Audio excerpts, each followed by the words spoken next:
क्या मंत्र चिकित्सा का भी हॉस्पिटल होना चाहिए? क्या मंत्र चिकित्सा के हॉस्पिटल में ही वैसी ही दवाइयाँ हो पाएंगी, वैसा ही इलाज हो पाएगा जैसा अन्य हॉस्पिटलों में होता है? मंत्र हॉस्पिटल होना कैसा चाहिए? मंत्र हॉस्पिटल होता कैसा है? मंत्र हॉस्पिटल पहले था भी या नहीं? मंत्र हॉस्पिटल के मरीज कैसे होने चाहिए? मंत्र हॉस्पिटल के डॉक्टर कैसे होने चाहिए? मंत्र हॉस्पिटल की वास्तुकला कैसा होना चाहिए? मंत्र हॉस्पिटल में क्या वैसा इलाज संभव है भी या नहीं है? या मंत्र हॉस्पिटल क्या विषय वस्तु है? ये सब कुछ आपको इस वीडियो में देखने को मिलेगा, समझने को मिलेगा। ये पूरी जानकारी इस वीडियो की प्रणाली में आप लोगों को समझने सुनने को मिलेगा और मैं दावा करता हूँ कि आज तक ये वीडियो या इस संबंधित जानकारी किसी ने नहीं दी।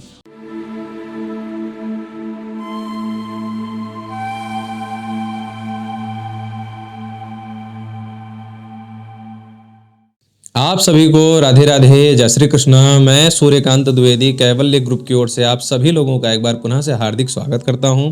आप सभी लोगों का एक बार पुनः से हार्दिक अभिनंदन करता हूं। क्या मंत्र चिकित्सा का भी हॉस्पिटल होना चाहिए? क्या मंत्र चिकित्सा के हॉस्पिटल में ही वैसी ही दवाइयाँ हो पाएंगी, वैसा ही इलाज हो पाएगा जैसा अन्य हॉस्पिटलों में होता है? मंत्र हॉस्पिटल होना कैसा चाहिए? मंत्र हॉस्पिटल होता कैसा है? मंत्र हॉस्पिटल पहले था भी या नहीं? मंत्र हॉस्पिटल के मरीज कैसे होने चाहिए? मंत्र हॉस्पिटल के डॉक्टर कैसे होने चाहिए? मंत्र हॉस्पिटल की वास्तुकला कैसा होना चाहिए?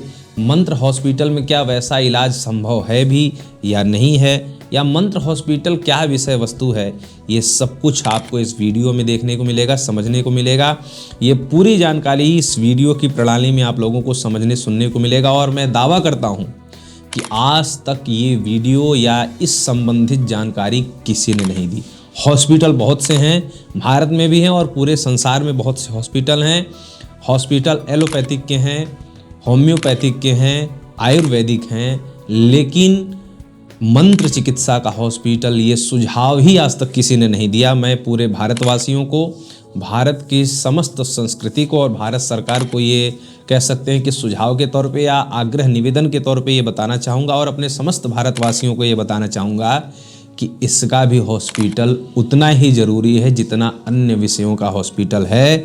मैं ये मना नहीं कर रहा कि एलोपैथिक का हॉस्पिटल नहीं होना चाहिए, आयुर्वेदिक नहीं होना चाहिए, होम्योपैथिक का हॉस्पिटल नहीं होना चाहिए, इसको मैं इग्नोर नहीं कर रहा, इनकार नहीं कर रहा हूँ, लेकिन मंत्र चिकित्सा का भी हॉस्पिटल होना चाहिए, स्पेशल हॉस्पिटल होना चाहिए। उसकी पूरी जानकारी मैं आप लोगों को बताऊँगा कि कैसे मंत्र चिकित्सा के हॉस्पिटल में कैसी कैसी सुविधाएं होनी चाहिए, कैसे मंत्र चिकित्सा के माध्यम से वो रोग भी दूर हो सकते हैं जिनको डॉक्टर कह देते हैं, जिन मरीजों को डॉक्टर कह देते हैं कि आप जाइए, कागजी कार्रवाइयाँ करवाइए, आप अपना जो है लिखा पढ़ी का कार्य कर लीजिए, महीना डेढ़ महीना बाद आपकी मृत्यु हो जाएगी। ऐसे मरीजों को भी मंत्र हॉस्पिटल कैसे ठीक कर सकता है, उस व्यक्ति का जीवन और उससे जुड़े हुए जितने भी परिवार हैं उन सभी का जीवन कैसे खुशहाल हो सकता है, ये सब मंत्र हॉस्पिटल की इस चर्चा में आप सभी लोगों को सुनने समझने को मिलेगा। मंत्र हॉस्पिटल कौन खोल सकता है, कौन चला सकता है, किस प्रकार से मंत्र हॉस्पिटल संचालित हो सकता है और मंत्र हॉस्पिटल के रोगी कैसे उसमें जाकर के एक नया जीवन, दोबारा जीवन दान कैसे प्राप्त कर सकते हैं, वो सब आप लोगों को इस प्रणाली के पूरे जो है प्रकार वीडियो में आप लोगों को समझाने वाला हूं। हो सकता है कि वीडियो बड़ी होने के नाते पार्ट 2 पार्ट 3 भी बनाना पड़े, लेकिन मैं भारत देश को ये समर्पित करता हूँ, ये जानकारी अपनी सोच, अपनी बुद्धि, अपने गुरुजनों की परंपरा, अपने आचार्यों की परंपरा में समर्पित कर रहा हूँ इस वीडियो के माध्यम से, अपने कैवल्य ग्रुप के माध्यम से।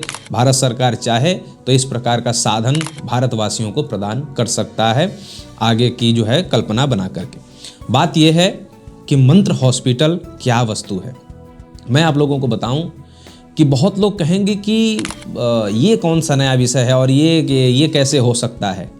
आप लोगों को मैं बताऊं, आप लोग इतिहास शास्त्र पढ़िए, जो लोग वेद शास्त्रों पुराणों को मानते हैं, हमारे भारत की पुरानी सभ्यताओं को जो लोग मानते हैं, उन लोगों को अगर लेकर चला जाए, उन परंपराओं को अगर लेकर के चला जाए, तो जो बीमारियां हैं, बीमारियां तो छोड़िए, भारत देश में, भारत की परंपरा में एक शुक्राचार्य जी गुरु हुए और उनके शिष्य हुए राजा बलि। ये आप गूगल पे भी सर्च कर लीजिए अथवा पुराण उठा करके पढ़ लीजिए। 18 पुराणों में लगभग वर्णन है कि शुक्राचार्य जी ने अपने शिष्य राजा बलि को जब देवताओं ने जो है मृत्यु के घाट उतार दिया था तो मंत्रों के माध्यम से उनको चैतन्य कर दिया था, जिस मंत्र का नाम है मृत संजीवनी मंत्र।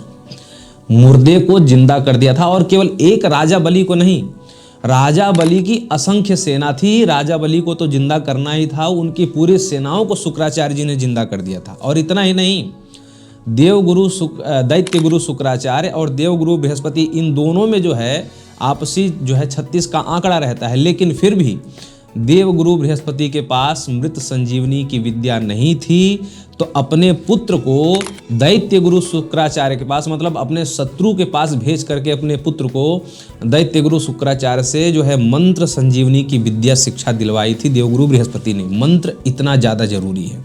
अब मंत्र का प्रचार प्रसार खत्म करने के लिए अंग्रेज भी आए, मुगल भी आए, बहुत से ऐसे राजनीतिज्ञ भी कह सकते हैं कि मंत्र चिकित्सा की पद्धति को विलुप्त करने का प्रयास किया गया, लेकिन अभी भी मंत्र चिकित्सा अपनी जो है अस्तित्व को बचाए हुए है। और मंत्र चिकित्सा के माध्यम से लोगों का कैसे भला हो रहा है, इसका चमत्कार भी देने की आवश्यकता नहीं। हमारे चैनल पर इसके कूट कूट के चमत्कार भरे हैं, आप लोग जाकर के प्लेलिस्ट देख लीजिए। जिसको ज़रूरत होगी पर्सनल भी व्हाट्सएप पर भेजा जा सकता है, इतने चमत्कार हैं मंत्र चिकित्सा के। तो आप लोग ये प्रश्न करने की आवश्यकता नहीं है मंत्र चिकित्सा से क्या हो सकता है, किसी को लाभ भी हुआ या नहीं हुआ, ये सब इसी प्रणाली वाली वीडियो में आप लोगों को मैं दूंगा। लेकिन ये समझिए कि मंत्र चिकित्सा का हॉस्पिटल होना चाहिए। मंत्र चिकित्सा से वो सभी उपलब्धियां प्राप्त हो सकती हैं। मंत्र हॉस्पिटल जब होगा मंत्र चिकित्सा का, तो जब दुनिया जहां सभी डॉक्टरों से, सभी हॉस्पिटलों से निराश हो जाएगी, जब सभी हॉस्पिटल वाले कह दें कि महीना डेढ़ महीना बचा है, आप अपने कागजी कार्रवाई करिए, लिखा पढ़ी का काम करवाइए, उसके बाद आप मर जाएंगे, जब सभी हॉस्पिटल ये कह दें, तो वहाँ से मंत्र चिकित्सा हॉस्पिटल की जो है शुरुआत वहाँ से हो। आदमी मंत्र चिकित्सा हॉस्पिटल की शरण लेवे, उसके बाद अगर भाग्य रहा, और कहने का अभिप्राय ये है कि कम से कम मंत्र चिकित्सा का सहारा लेने से अगर वो बच गया तो अच्छी बात है, तब तो उसका जीवन, उसका शरीर और उसका जो है समाज के भी कार्य आएगा, अपने परिवार के भी कार्य आएगा, खुद के भी कार्य आएगा। और अगर कदाचित मंत्र चिकित्सा हॉस्पिटल में कदाचित मृत्यु भी हो गई, अगर यमराज का जो है समय आ गया, काल का समय आ गया, अगर मर भी गया इंसान, तो उसकी अपगति नहीं होने पाएगी, क्योंकि मंत्र सुनते सुनते मंत्र चिकित्सा के माध्यम से और मंत्र की अंतिम गति प्राप्त हुई है। अतः उसका जो है कभी उस शरीर का, उस जीवात्मा का कभी भी जो है दुर्गति नहीं होने पाएगी। ये एक मंत्र चिकित्सा का सबसे बड़ा फायदा है। मंत्र चिकित्सा में सभी प्रकार की चिकित्साएं हैं, चाहे वो कैंसर हो, शुगर हो, डायबिटीज हो, हर प्रकार का रोग मंत्र चिकित्सा से खत्म किया जा सकता है। किसी ने इस कलयुग में खत्म किया या नहीं, ये सब प्रमाण आप लोगों को दूंगा। लेकिन सबसे पहले आप लोग ये समझ लीजिए कि मंत्र चिकित्सा की आवश्यकता क्यों है।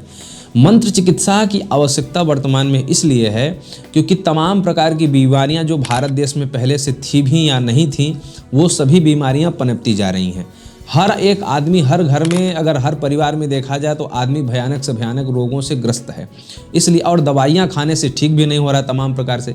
तो मंत्र चिकित्सा अगर जो है कह सकते हैं, और आप कैंसर और तमाम घातक बीमारियों को अगर जोड़ेंगे तो बहुत से लोग अकाल मृत्यु को प्राप्त हो रहे हैं। बहुत से जीवन अभी बचा हुआ है, जीवन के बहुत से समय बचे हुए हैं, लेकिन बीमारी के कारण अकाल मृत्यु को प्राप्त हो रहे हैं। और डॉक्टरों की दवाइयाँ, डॉक्टरों के इलाज उनको बचा भी नहीं पा रहे हैं। ठीक है, मैं फिर एक बात बोलूं कि डॉक्टरों का इलाज और आयुर्वेदिक इलाज या एलोपैथिक इलाज को मैं नकार नहीं रहा हूं, लेकिन उसके साथ साथ मंत्र का भी इलाज होना चाहिए। और ये मैं खुद नहीं बोल रहा हूँ, ये बड़े बड़े जो विशिष्ट विद्वान डॉक्टर लोग हैं वो भी ये कहते हैं कि दवाई तो हम कर रहे हैं, लेकिन आप दुआ भी करिए। दुआ का तात्पर्य है कि वो मंत्र चिकित्सा भी होनी चाहिए। और मंत्र चिकित्सा का सेपरेट हॉस्पिटल कैसा होना चाहिए, कैसे रोगी होने चाहिए, कैसे डॉक्टर होने चाहिए, मंत्र चिकित्सा का एक वास्तुकला है, वो वास्तुकला कैसा होना चाहिए, ये सभी जानकारी आप लोग अगर प्राप्त करना चाहते हैं तो आप लोग इस वीडियो के नीचे कमेंट करिए। मैं जल्दी से जल्दी मंत्र चिकित्सा का हॉस्पिटल, वास्तुकला कैसा होना चाहिए, और मंत्र चिकित्सा के डॉक्टर कैसे होने चाहिए, और मंत्र चिकित्सा के जो रोगी हैं उनको कैसा रहन सहन रखना चाहिए, आप लोग अगर ज़्यादा से ज़्यादा कमेंट करेंगे तो मैं इस पर पूरा वीडियो बनाऊंगा और जो है टॉपिक बाय टॉपिक और पार्ट बाय पार्ट आप लोगों को बताऊंगा, और भारत सरकार को इस चैनल के माध्यम से समर्पित करूंगा। ये बहुत बड़ी विद्या है, इस पर रिसर्च होना चाहिए, शोध होना चाहिए, इसको विकसित भारत के विकास में जोड़ना चाहिए। और ये बहुत बड़ी जानकारी है, कैसे कैसे लोग इस हॉस्पिटल को खोल सकते हैं, इस हॉस्पिटल का संचालन कैसे लोग कर सकते हैं, इसमें डॉक्टर कैसे होने चाहिए, ये सब कुछ आप लोगों को बताऊंगा। आप लोग कमेंट करिए, मैं जल्दी से जल्दी आप लोगों को पार्ट 2 पार्ट 3 इसका पूरा बना करके भारत सरकार के अधीन करता हूं, भारतवासियों के अधीन करता हूं। इसका जो है आप लोग लाभ लीजिए और मंत्र हॉस्पिटल के माध्यम से जहां किसी भी रोग का जो है जब ये निदान न मिले, किसी भी रोग का अगर जो है उपचार न मिले, वो सभी उपचार मंत्र चिकित्सा में। मैं आप लोगों को पहले ही बोल चुका हूं कि मंत्र के माध्यम से मृतक को भी जीवित कर दिया था शुक्राचार्य जी ने। वही विद्या, वही मंत्र प्रणाली आज भी है, बस उस मंत्र पर संशोधन रिसर्च करने की आवश्यकता है। वो रिसर्च कैसे होगी वो सब आप लोगों को बताऊंगा।